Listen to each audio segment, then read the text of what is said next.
New ইয়র্কের Jackson Heights থেকে আপনাদের সঙ্গে আছে আমি খালেদ মহিউদ্দিন। নির্বাচন দিয়ে বা নির্বাচন ঠেকিয়ে কিভাবে আসলে ভোটের রাজনীতিতে সুবিধা করা যায় সেই নিয়ে ব্যস্ত আছে রাজনৈতিক দলগুলো। সেই রাজনৈতিক দলগুলো সেই ব্যস্ততার মধ্যে কয়েকটি শব্দই ঘুরে ফিরে বাংলাদেশের মানুষকে শুনতে হচ্ছে। কোনটি শব্দটি নির্বাচন, কখনো এটি সংস্কার, কখনো এটি বা আরও বেশি বিচার বা স্বচ্ছতা, জবাবদিহিতা এবং লেভেল প্লেইং ফিল্ড, এসব নিয়ে আলোচনা করতে করতে নির্বাচন এবং সংস্কার যেন পরস্পর মুখোমুখি হয়ে দাঁড়িয়েছে। কেউ কেউ মনে করছেন একটি স্টেলমেটের মুখোমুখি দাঁড়িয়ে আছি আমরা। সেইগুলি নিয়ে আলোচনা করার জন্য আমাদের সাথে আজ রয়েছেন জাতীয় নাগরিক পার্টির যুগ্ম আহ্বায়ক ডক্টর তাজনুবা জাবিন। ডক্টর তাজনুবা জাবিন, আপনার সাথে স্বাগত জানাই। আপনি আমাদের সাথে যুক্ত হয়েছেন, সেজন্য আমাদের শুভেচ্ছা, কৃতজ্ঞতা এবং ধন্যবাদ জানবেন দেখতে চাইব। ডক্টর জাবিন, আমিও আপনার সাথেও আমি একটু গুচ্ছ প্রশ্নের আকারে কিছু প্রশ্ন করতে চাই। প্রশ্নটা হচ্ছে যে এনসিপি বা আপনারা এটা মনে করেন কিনা যে এই সরকার জুলাই সনদ নাও করতে পারে?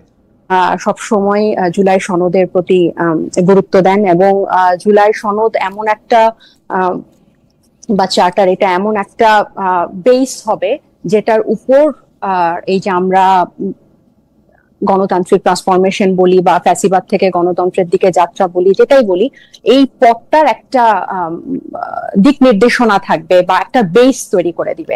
সো এখন পর্যন্ত, আজকের পর্যন্ত আমার কাছে এই আশঙ্কা মনে হয় না। আমি মনে করি যে সব দলকে আস্থায় নিয়ে এটা সম্ভব হবে। এনসিপি মনে করছে যে সরকার জুলাই সনদ করবে।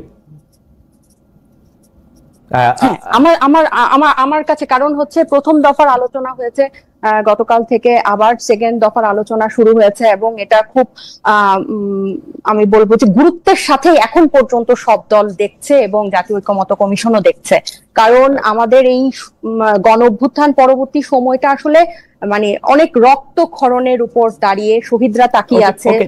কারণটা নিয়ে আমরা আসতেছি। তো সরকার জুলাই সনদ করবে। জুলাই সনদের ক্ষেত্রে আপনারা একটা জুলাই সনদের ড্রাফট করেছেন, সরকার কি সেই ড্রাফটটাই রাখবে নাকি কোনো চেঞ্জ করবে? এখন এখানে তো যে মৌলিক সংস্কারের বিষয়গুলো আমরা বলছি, প্রত্যেকটা যে যে কমিশনের প্রস্তাবের ভিত্তিতে, এবং সেখানে জুলাই ঘোষণাপত্রের কথাও আমরা বলছি, এবং এগুলো সবগুলো কিন্তু আসলে জাতীয় ব্যাপার, মানে এগুলো এনসিপির একক ব্যাপার না।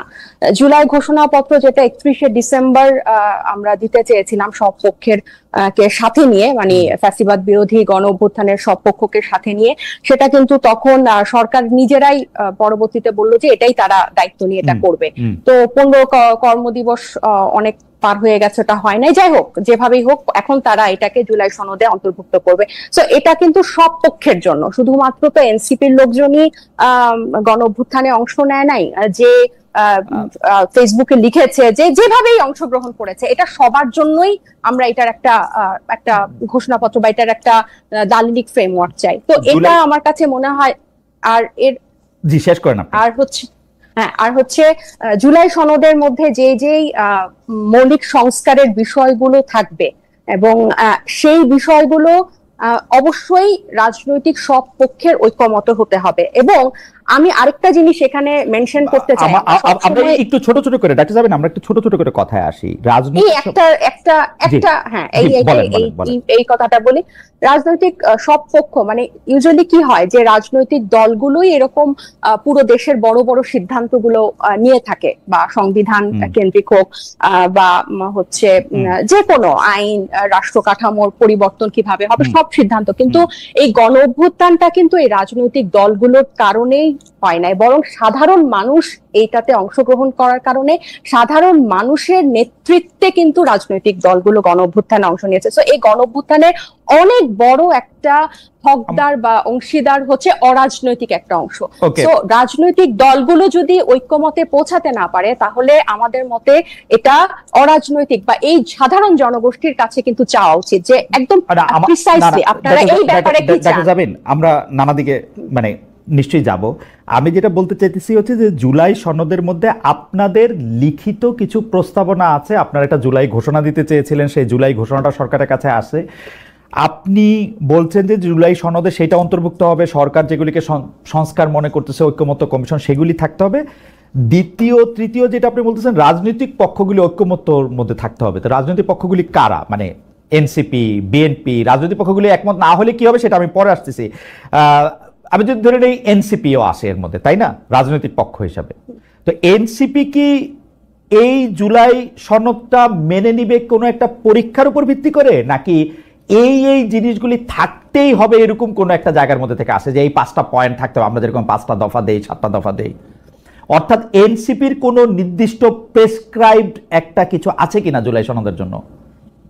এটা তো একদম ওপেনলি আলোচনা হচ্ছে, তাই না? এখন আমরা জাতীয় ঐক্যমত্য থেকে যে পয়েন্টের ভিত্তিতে প্রিসাইজ হয়ে গেছে, এখন গত 10 মাসে কিন্তু আলোচনাটা অনেক ন্যারো এবং প্রিসাইজ হয়ে গেছে যে কোন কোন ব্যবস্থা, নির্বাচন ব্যবস্থা, জনপ্রশাসনে, সাংবিধানিক দুদকে বা বিচার বিভাগে এখন কিন্তু প্রিসাইজ হয়ে গেছে।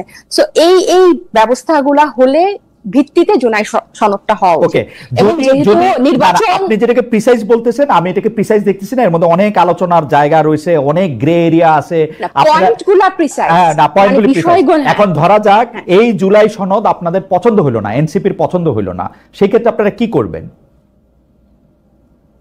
সেটা তো মানে পছন্দ অপছন্দ, এটা আমি বারবার বলছি যে এটা ধরেন মানে আমাদের পছন্দ হয়ে গেল, অন্য কারো পছন্দ। আপনাদের পছন্দটা আগে বলেন, কারণ অন্য কেউ কিন্তু এটা বলে নাই। নাহিদ সাহেব এটা বলেছেন, আপনাদের দলের আহ্বায়ক, যে জুলাই সনদটা হওয়ার পরেই কেবলমাত্র নির্বাচনের ডেট ঘোষণা করা যাবে, তারপরেই কেবলমাত্র নির্বাচন নিয়ে আলোচনা করা যাবে। আপনারা আমি কালকে পুরো আলোচনাটা শুনতেছিলাম, শুধু আপনাদের দলের পক্ষ থেকে এই মতামত দেওয়া হয়েছে যে জুলাই সনদের আগে এই আলোচনাটা করার তারা মানে দেখতেছেন না, জুলাই সনদের পরে তারা করবে। তো জুলাই সনদ যদি আপনাদের পছন্দ না হয়, কথাটা ছিল যে জুলাই, না এখানে পছন্দ অপছন্দ না খালেদ ভাই, কথাটা ছিল এরকম যে জুলাই সনদটা হওয়ার পর যাতে নির্বাচনের তারিখটা দেয়, তাহলে হবে কি যে সব, যদি নির্বাচনের তারিখটা আগে ঘোষণা হয়ে যায় তাহলে সব মনোযোগ বা সবকিছু নির্বাচন কেন্দ্রিক হয়ে যাবে, সংস্কারটা ব্যাহত হবে। আর জুলাই সনদে এনসিপির পছন্দ মতো তো সবকিছু থাকবে না, এখানে সব পক্ষের পছন্দ মতো থাকবে। এটা কিন্তু আমাদের পছন্দ কখন হবে? আমরা যে মতগুলা দিয়েছি ওগুলো যদি সব পক্ষ মেনে নেয় তাহলেই না এই ব্যাপারটা ঠিক হবে। আমি এই জায়গাটায় ডক্টর জাবিন, আমি অ্যাবসলিউটলি এই জায়গাটায় আসতে চাইতেছিলাম। এনসিপি মনে করে তাদের মত সব পক্ষ মেনে নেবে, তাই তো? না না না, এটা হচ্ছে কথাটা ঘোরানো। আমাদের হচ্ছে যেই প্রস্তাবগুলো আছে, আমি যদি আপনি তো প্রত্যেকটা আলাদা আলাদা করে যদি আপনি দেখেন, যে আমার ধরে নিলাম আমি এনসিসির ব্যাপারে, জাতীয় সাংবিধানিক কাউন্সিল, এটার ব্যাপারে কি হবে, বা হচ্ছে উচ্চ কক্ষে কি হবে, নারী আসনে কি হবে এবং কেন হবে, সবচেয়ে ইম্পর্টেন্ট নির্বাচন ব্যবস্থাটা গণতান্ত্রিক হওয়ার জন্য নির্বাচন ব্যবস্থা বা নির্বাচন কমিশনটা কি কি সংস্কারের কথা আছে, কি প্রস্তাবে আছে, এগুলোতে হলে হবে কি যে এটা তো শুধু এনসিপির পছন্দ মতো হবে না। আপনি দেখেন এনসিপি যে সংস্কার গুলোতে একমত প্রকাশ করছে বা যে ধরনের সুপারিশ দিচ্ছে, এগুলোতে একটা গণতান্ত্রিক নির্বাচন ব্যবস্থা, একটা গণতান্ত্রিক রাষ্ট্র কাঠামোর পক্ষে।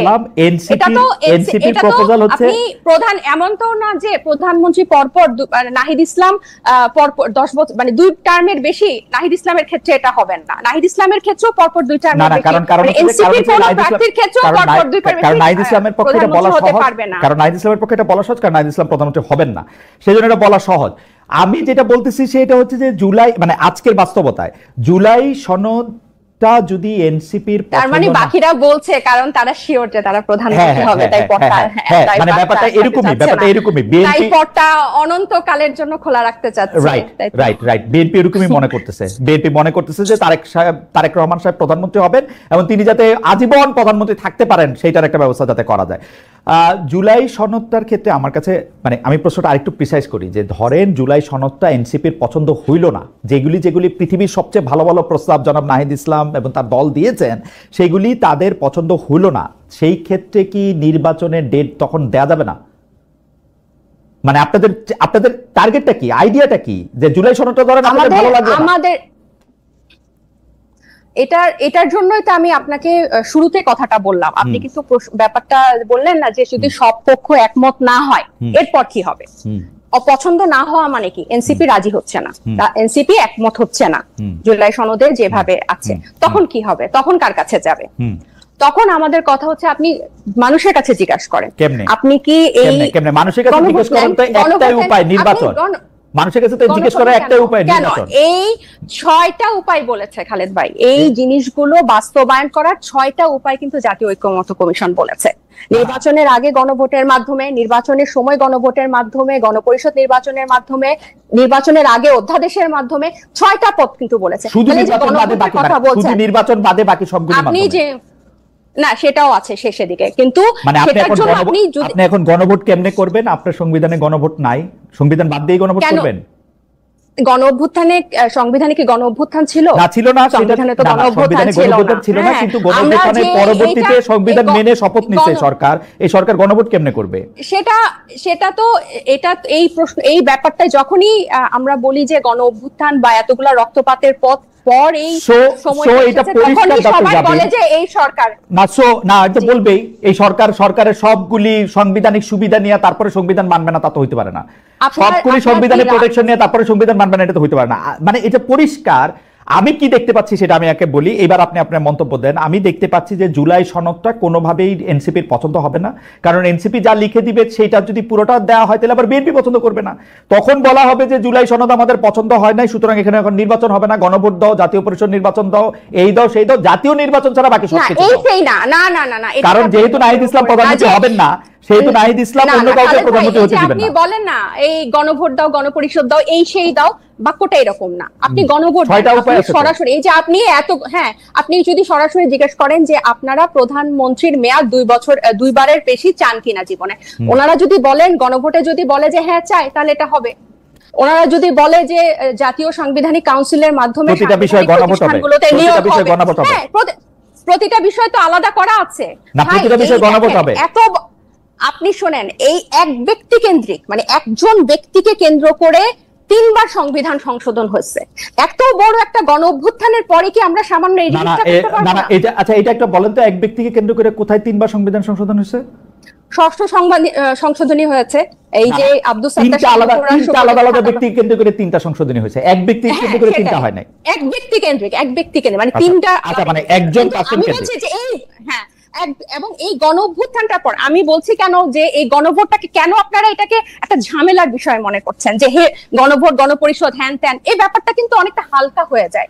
এই ব্যাপারটাকে যখন আমরা হালকা করতে চাই না, মানে আমি দেখতে পাচ্ছি খুবই ভারী, গণভোট খুবই ভারী, কিন্তু আমার কথা হচ্ছে রাজনৈতিক দলগুলো যখন একমত হবেন না, রাজনৈতিক দলগুলো, আমার এনসিপির এটা পছন্দ হবে না, বিএনপির ওটা পছন্দ হবে না, জামাতের এটা পছন্দ হবে না, গণ অধিকারের এটা পছন্দ হবে না, তাহলে এই রাষ্ট্রের মালিকানা তো শুধু এই গুটি কয়েক রাজনৈতিক দল না, এই রাষ্ট্রের মালিকা তো জনগণ। এই আমি যখন গণ অভ্যুত্থানে অংশ নেই, আমি তো কোনো রাজনৈতিক দলের হয়ে অংশ নেই নাই। যে সবজিওয়ালা মারা গেছে, রিয়া গোপের মা বাবা, আহাদের মা বাবা, এরা তো কোনো রাজনীতি করছে না। যে ভ্যান চালক, যে রংওয়ালা, কিন্তু সরকারের উপদেষ্টা হইছেন আপনারা আর ছাত্ররা, ভ্যানওয়ালা সবজিওয়ালারা তো নাই এখানে। কারণ এই ছাত্রদের গণ অভ্যুত্থানে, এবং শুনেন খালেদ ভাই, এই জিনিসটা হচ্ছে কথার পিঠে কথা বলার জন্য, গণ অভ্যুত্থানের নেতৃত্ব দানকারী ছাত্ররাই ওখানে উপদেষ্টা হিসেবে গেছে। এই আলোচনা, এই ডিবেট অনেক আগে শেষ। এবং আমরা যে সংবিধান, এই যে সিস্টেম পরিবর্তনের কথা বলছি বা গণতান্ত্রিক বলছি, ওই সবজিওয়ালা, ওই গার্মেন্টস এর মেয়ে যাতে একটা পথ সৃষ্টি হয়।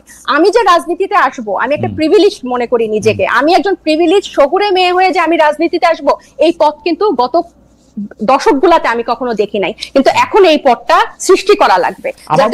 আমার মনে হয় আপনি আর একটু ভালো করে দেখতেও পারেন, তাহলে হয়তো আরো কিছু সিমিলারিটিস আপনি দেখবেন। আমরা আবার আসবো আপনার কাছে।